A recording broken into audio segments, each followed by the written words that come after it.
This is the Digital Savage Experience Podcast, hosted by Roman Prokopchuk, bringing you all things digital marketing, tech, business, and motivation. What's stopping you from becoming relentless in all aspects of life? Are you ready to become a digital savage? Let's get into today's episode.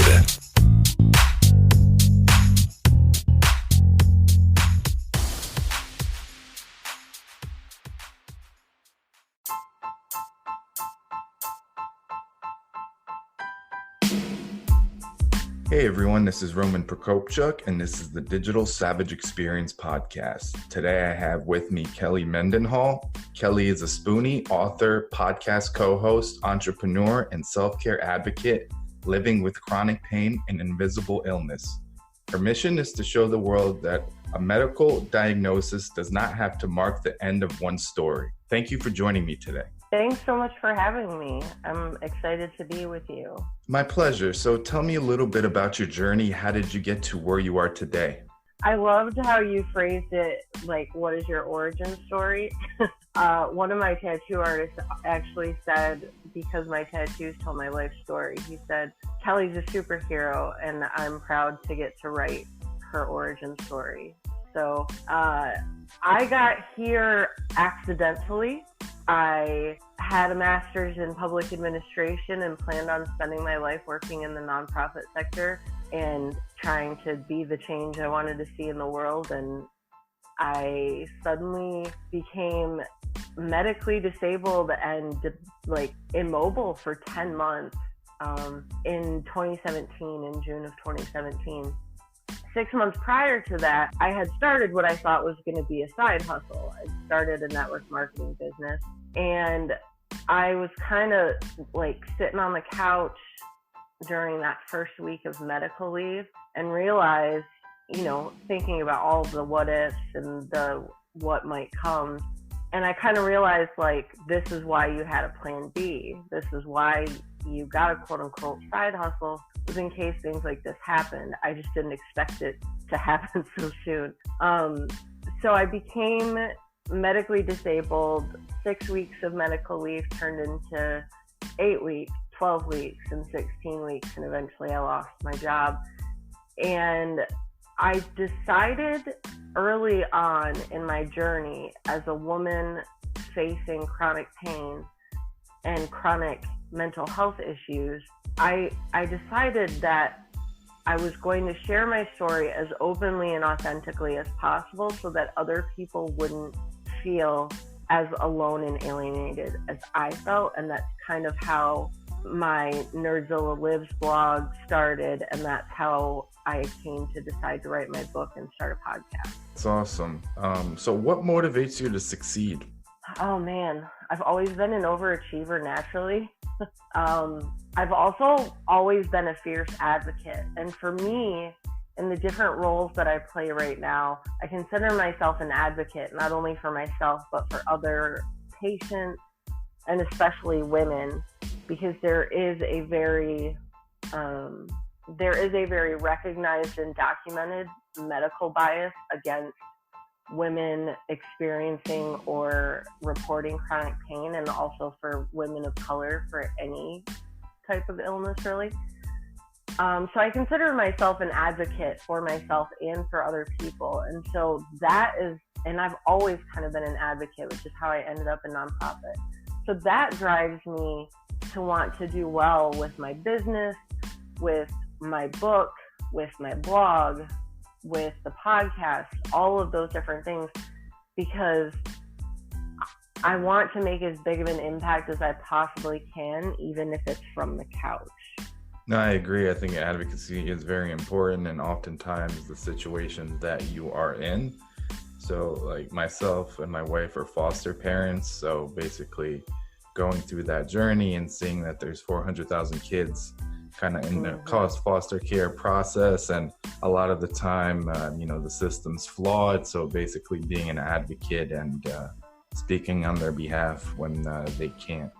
It's funny that you mentioned that, because the last job I had out in the real world was foster parent recruiter and trainer. And so I worked in a therapeutic foster care program and had to do the 7 weeks of training with foster parents, and then go through the whole process of the home study and decide whether or not they were approved to be therapeutic foster parents.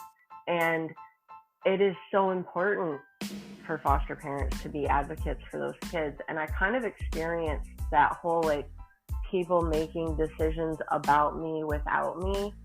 That was something that I used to talk about a lot with foster parents, and I would tell them how frustrating that was for the kids and, you know, everything that they were going through. But I experienced it myself personally for the first time when I had my Social Security disability hearing on my birthday, which was August 8th.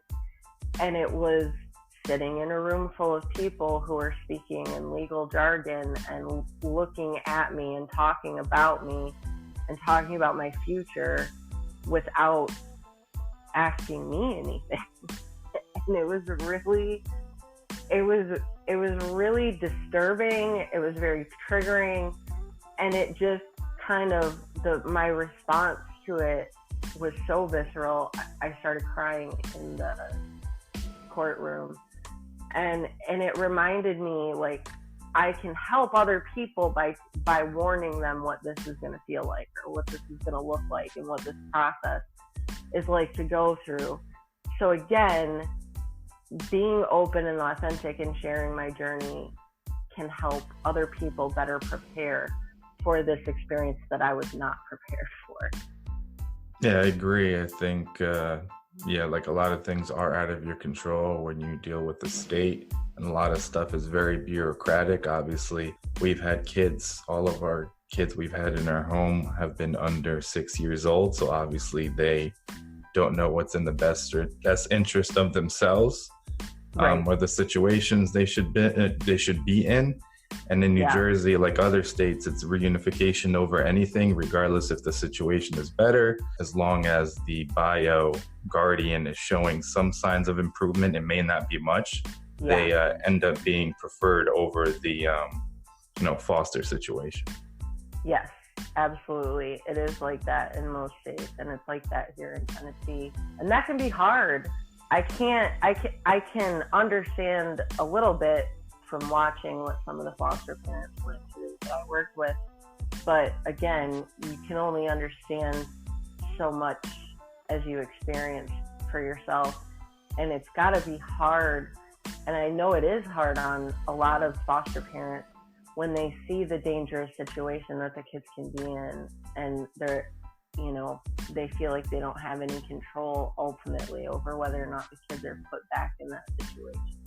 So I commend you and your wife for being foster parents, because it's not easy work.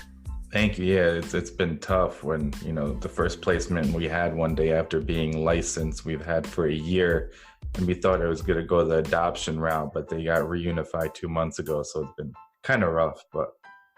Wow. Yeah, that would be really hard.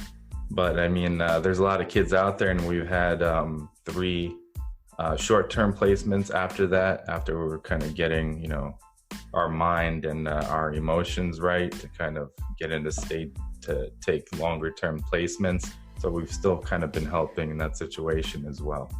Yeah, that's great, because sometimes kids just need a safe place to stay for a few days or overnight until they can be placed with a family member too. Yep, I agree. So what's one thing that you've considered in the past a weakness that you've turned and utilized and turned it into a strength? My loud mouth and tenacity was always presented to me as though it was a weakness, and it was a reason why I had trouble getting along in traditional office environments and traditional work situations. I am one of those people that has an innate sense of right and wrong, and I have a very strong sense of ethics, and I'm very empathic. And so I would run into working in nonprofit, people kind of like towing the line, or like just barely over the line of the right thing to do. Like maybe what they weren't doing, it wasn't illegal, but it was unethical, or it was against the standards of the nonprofit sector or the social work sector. I couldn't ignore that, even when it was a boss. So I've always been, it's always been presented to me as though it's a flaw. And even at my last job out in the world, my first supervisor there, he would tell me, because I'm a transplant from Michigan living in Tennessee, and he would say things like, "You're letting your Yankee show a little bit too much. You need to like pull it back." And I'm just a person who speaks very straightforward, and I don't beat around the bush. I'm efficient in communication. I try to be as diplomatic and respectful as possible, but I don't mollycoddle people, especially not adults. And that always presented difficulties in workplace environments, especially in the dynamics between supervisors and me. And however, in the last 2 years, if I didn't have that tenacity and that natural innate sense of right and wrong, and if I didn't have the confidence that I do, I would not have kept fighting and fighting and fighting. So when this journey started, I didn't have a diagnosis. When I first stopped being able to walk and I was suddenly in all this different pain, there was no clear diagnosis. And it has taken from June 2017 to June of this year to get a clear diagnosis and find doctors who believed me. And if I hadn't had that like natural activist, super tenacious, willing to piss people off for what's right, if I hadn't had all those qualities, I would not have found my doctors, and I would not have found my diagnoses. And you know, it's hard because, especially as a woman, there really is a bias against women. The word uterus is, the root word of uterus is utera, which is Greek for hysteria. And so literally from the beginning of time, women have been considered hysterical.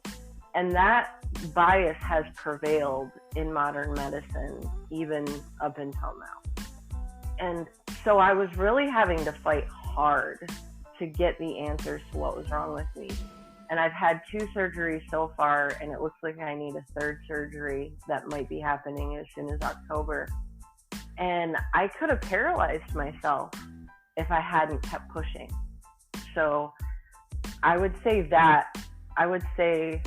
those qualities help with my business. It helps me to not give up on network marketing. A lot of people, if they don't see, like, you know, if they're not, they love to flaunt the instant millionaire stories. So a lot of people come into network marketing, and if they don't have that within 6 months or a year, they give up. But my tenacity keeps me going. And it helps me with writing my book and being open about things that I hadn't even told some of my best friends, like the sexual assaults that I experienced and the domestic violence that I experienced and the abortion at age 28 and all these different things. I came out about in my book and on the podcast, which if I wasn't who I am as a person naturally, I don't think I would have been able to do all of those things. No, I agree. And I think it's important to have a moral compass and stand up for yourself. And, you know, even if it's, you know, people combating it or being kind of not complying in a way to get the things that you need, especially like with me, with the foster kids, a lot of like medical procedures and stuff that doctors said like one doctor can't do, or you know, the division of child services didn't necessarily like move us fast enough, and we would have to go and kind of kick down the door, if you will. And also sharing your story, like you said, you're writing your book, because there are a lot of people, you know, in similar situations, and a lot of people are afraid to speak about what they've been through. But speaking about it regardless, you know, there could be one person you affect to, you know, show that they're not alone, and similar people have been in similar situations and are able to cope and thrive and get past it. Yeah, and that I already know that my first book is doing that, because I do talk about all those things that I just listed. And my next book project is actually the working title is called Medical Gaslighting: Tales of Women Surviving the Bias. And it's just another, I mean, I talk about my medical journey in my first book for the last 2 chapters because it's part of my story and it's part of the origin and where I come from. And my tattoos, the book is called Skin in the Game, the stories my tattoos tell, because my tattoos are all autobiographical in some way. They all represent a person, an event, or time in my life, or a situation. And so I wrote my book by telling the stories behind my tattoos. So it's different than a lot of memoirs because it's not chronological. I kind of tell the stories attached to the tattoos in the order in which I got the tattoos. So it really bends the genre, and I've had a lot of women contact me and thank me for talking about all the different things. And my podcast co-host and I, Debbie Jo, we talk a lot about sexual trauma and surviving sexual trauma and living with things like PTSD or disordered eating and other mental health disorders. And we have women reach out all the time thanking us for doing that. But I wanted to take it a step farther, and that's why I'm choosing to focus entirely on women and the medical system with my second book, because it's talked about, but it's not widely understood or known, the bias, the medical bias against women. And it's been starting to get some attention in the last couple of years because, like, Jim Gaffigan's wife, she almost died of a brain tumor because doctors didn't believe her about her symptoms and they kept blowing her off. And it turned out she had a brain tumor. She almost died.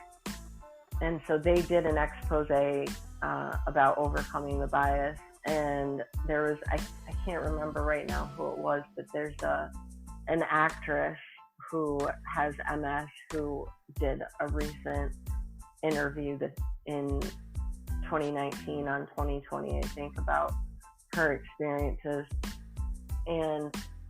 But we need more people that aren't celebrities talking about it. We need people who don't have buckets of money laying around to afford the best doctors and the best treatment. People who are just regular people. We need to have our stories out there so that people can identify with us and not feel so alienated and isolated in their experience. I agree. I think everybody has a platform. I think the podcast platform, you can reach anyone. You know, there's no kind of walls or gates preventing you to tell your message or the way you want to tell it. And I think it's important to tell a story of, you know, people in your neighborhood, people that, you know, you're friends with, family that you may not know are going through something similar, because oftentimes that's more relatable when somebody's coming from a similar situation, similar way of life, whether, like you said, it's a celebrity that you may not be able to connect as much, even though it's the same experience. It's kind of, you know, a different look at it. Yeah, like I remember, like, I never listened to Lady Gaga, not because I had any beef with Lady Gaga or anything. She's incredibly talented, but she wasn't my kind of music when she came out. And so I just never, like, I knew about her, I knew of her, but I never really listened to her. And then one of my friends who is also a Spoonie, and lives with chronic illness was like, you really have to watch the Lady Gaga documentary on Netflix. And so I did. And it not only made me respect her more as a person and a human being, but it also made me want to listen to her music and learn more about her. But the key thing that made her relatable to me, and what was so powerful to me, is that there's this part in her documentary. She's since been diagnosed with fibromyalgia, and that is an autoimmune disease where basically your body is attacking itself and it's causing pain. But at the time, she didn't have a diagnosis. They weren't sure what was going on. She'd had an injury and it was causing some pain, and then things just kept getting worse. But there's a scene in the documentary where she's laying on a couch and she's sobbing from the pain, which is something that has happened to me regularly and I can relate to. But she's got like 4 staff members around her. She's got people laying ice packs on her body. She has people massaging her, doing all these different things to try and help with the pain. And she looks at the camera and she says, I can't direct quote because I can't remember things that well, but it was something along the lines of, I feel so bad for the people who are experiencing things like I'm experiencing, and they don't have the money and resources that I have to get treatment like this. And the fact that she recognized her privilege in that way, and that, like, I burst into tears because I was like, oh, she gets it, you know? And I think it's rare that we can feel connected to people who are in positions like she's in. I mean, she has access to all the resources in the world, but she called out her own privilege and talked about how other people might be experiencing it, and that was really powerful for me. So I'm hoping that sharing stories of myself and other women in this next book project will help other people have those moments of like, oh, they really get what I'm going through. Did I lose you? The audio cut out at to get people to understand what I'm going through. Oh, okay. Sorry.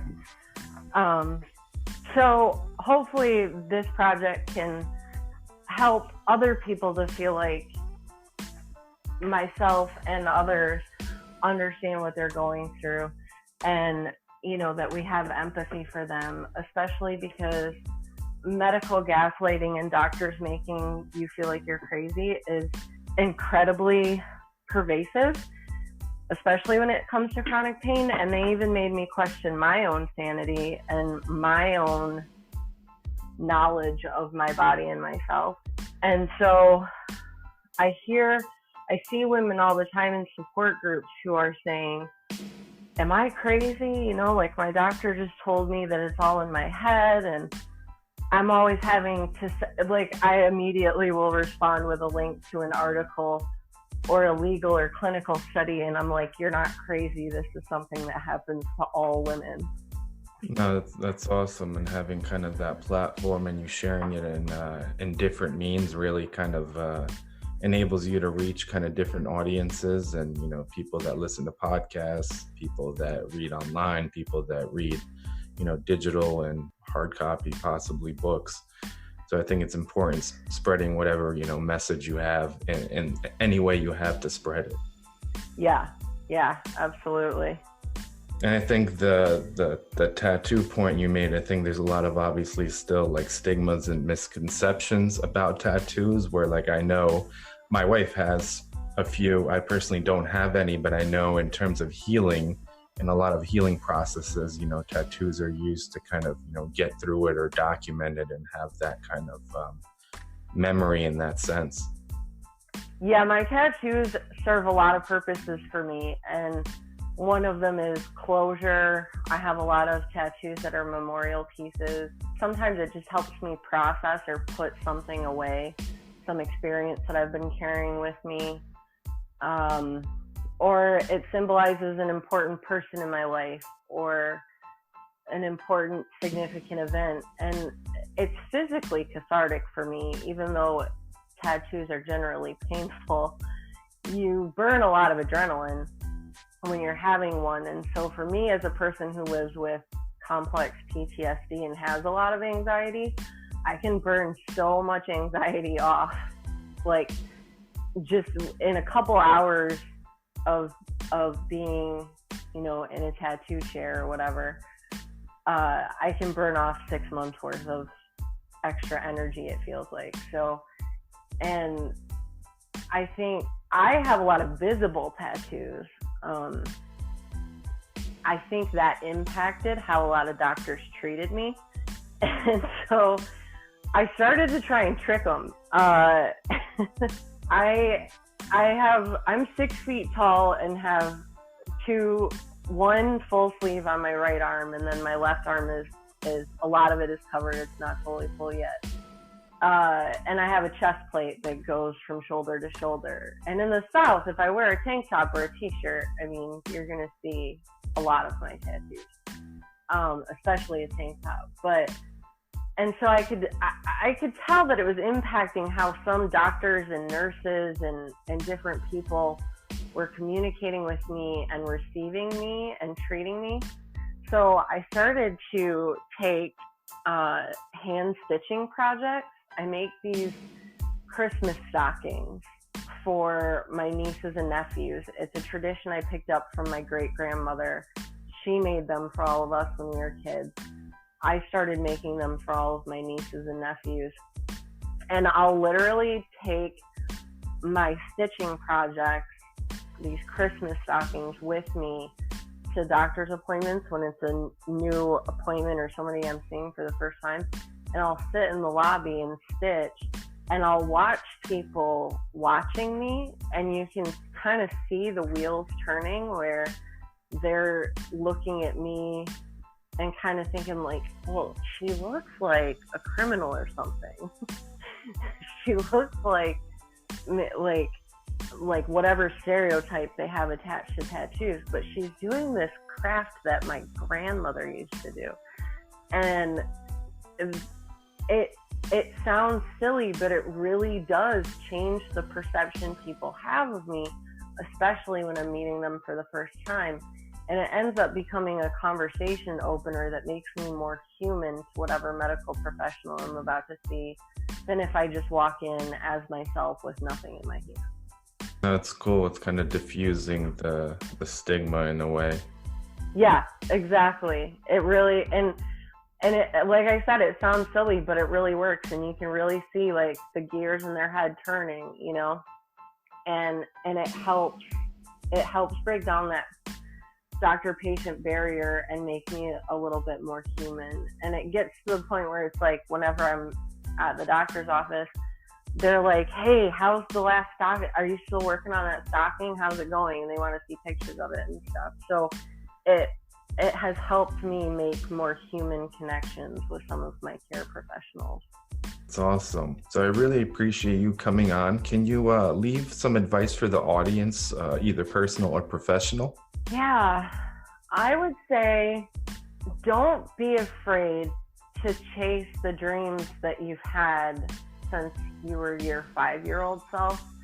I got stuck in survival mode for so long as an adult and after college and grad school that I lost track of who I was deep down in my heart and in my dreams. And it wasn't until I was stuck in survival mode. I was physically and psychologically killing myself working in the nonprofit sector, because you're often working the job of 2 and 3 people and getting paid for the job of half of a person. And it's really difficult. There's a lot of secondary trauma, and you're always stressed about money and all these different things. And so I got stuck in survival mode for so long that I was ignoring what I think my real purpose was in life, which is to be an advocate, to be a writer, and a public figure who can speak to people on perseverance and surviving. And it wasn't until God and the universe literally struck me down and were like, all right, heifer, you can't move. Now what? And I had to reinvent myself. And that is when I reconnected with my true self and my true dreams. And that's when little 8-year-old Kelly, who begged for a typewriter for her birthday and started writing stories, that's when she came back to surface and I started writing again. So don't get so lost in survival mode or should yourself to death, as my therapist would say, that you lose track of who you really want to be and who you're capable of being. And that applies to professional life, artistic life, everything. No, that's awesome. So how can the audience find you or learn more about you and some of the things you may have going on? I have a website. It is nerdzillakelly.com. I am on Facebook as Nerdzilla Kelly. I'm on Twitter and Instagram as Nerdzilla Kelly. And Nerdzilla is spelled like you would imagine. It's Godzilla, but Nerdzilla. And I have a blog called Nerdzilla Lives, and you can find me. If you are interested in finding my book, you can find it through my website, or you can just type in my name, Kelly Mendenhall, into Amazon or Barnes & Noble and or Apple Books. And I'm in all of those places. My book is in all of those. Thank you again for stopping by. Yeah, thank you.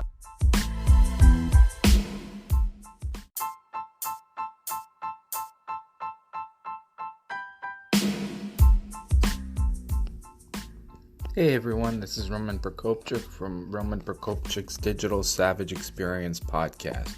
If you haven't heard about Anchor, it's the easiest way to make a podcast. Let me explain.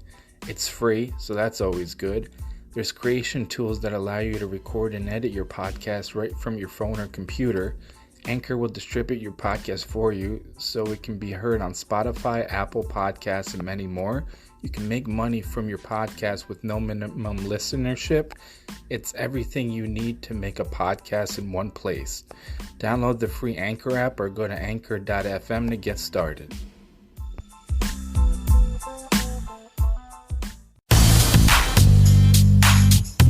This podcast has been brought to you by Nova Zora Digital.